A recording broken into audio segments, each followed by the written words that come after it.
5, 4, 3, 2, 1, 0.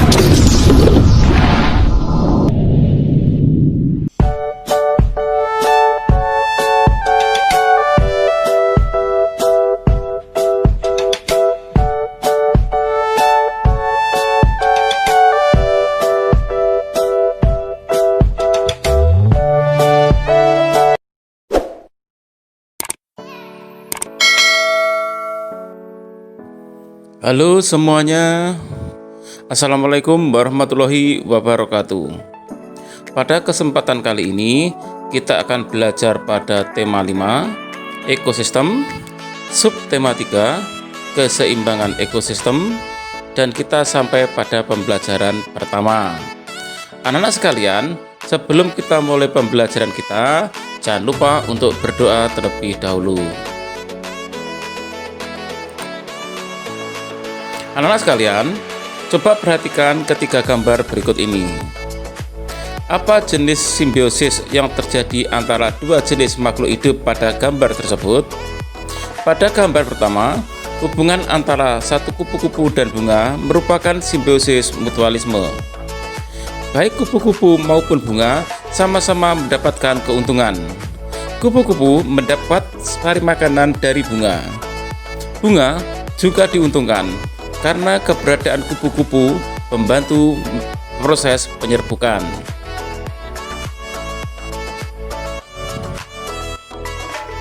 Gambar kedua, hubungan antara tali putri dan tumbuhan. Inangnya merupakan simbiosis paratisisme. Tali putri mendapatkan keuntungan dengan menghisap bahan makanan dari inangnya.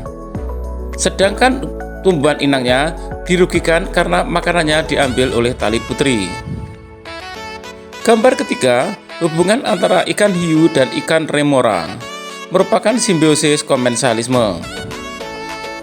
Ikan remora diuntungkan karena mendapatkan sisa makanan dari ikan hiu. Sedangkan ikan hiu tidak dirugikan ataupun diuntungkan dari keberadaan ikan remora.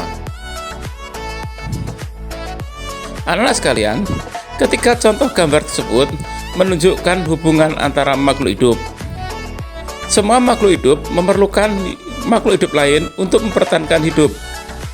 Makanan dan sumber energi lain menjadi salah satu faktor penting terjadinya saling ketergantungan antara makhluk hidup.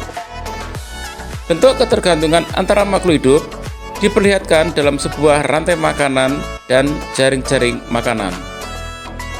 Pada pembelajaran sebelumnya, kita telah belajar tentang rantai makanan. Lalu, apa yang dimaksud dengan jaring-jaring makanan? Untuk mengetahuinya, mari kita lanjutkan pembelajaran kita.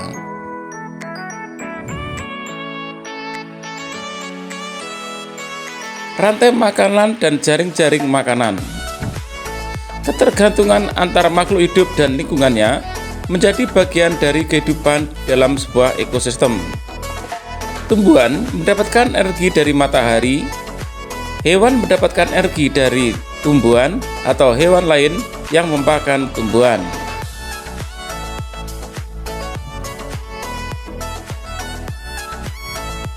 Anak-anak sekalian, rantai makanan merupakan perjalanan makan dimakan dengan urutan tertentu antar makhluk hidup. Berikut ini merupakan contoh rantai makanan. Padi merupakan makhluk hidup yang dapat membuat makanannya sendiri, sehingga disebut sebagai produsen. Belalang merupakan konsumen yang memakan tumbuhan, sehingga belalang disebut hewan herbivora. Katak dan ular merupakan konsumen yang memakan hewan sebagai sumber energinya, sehingga disebut sebagai hewan karnivora. Ada juga konsumen yang memakan tumbuhan maupun hewan yang disebut sebagai hewan omnivora. Anak-anak sekalian, perhatikan gambar berikut ini. Gambar tersebut menunjukkan hubungan antara beberapa rantai makanan yang terjadi dalam sebuah ekosistem. Kumpulan dari beberapa rantai makanan di dalam sebuah ekosistem disebut jaring-jaring makanan. Pada jaring-jaring makanan, dimungkinkan terjadinya persaingan antara makhluk hidup baik di dalam rantai makanan maupun di dalam jaring-jaring makanan. Contohnya pada gambar tersebut, terjadi persaingan antara tikus, belalang, dan ulat yang sama-sama memakan padi. Terjadi juga persaingan antara ular dan burung elang. Elang memakan tikus, ular juga makan tikus, katak, dan ayam. Demikian tadi anak-anak sekalian pembelajaran kita pada tema 5, subtema 5, dan pembelajaran 1.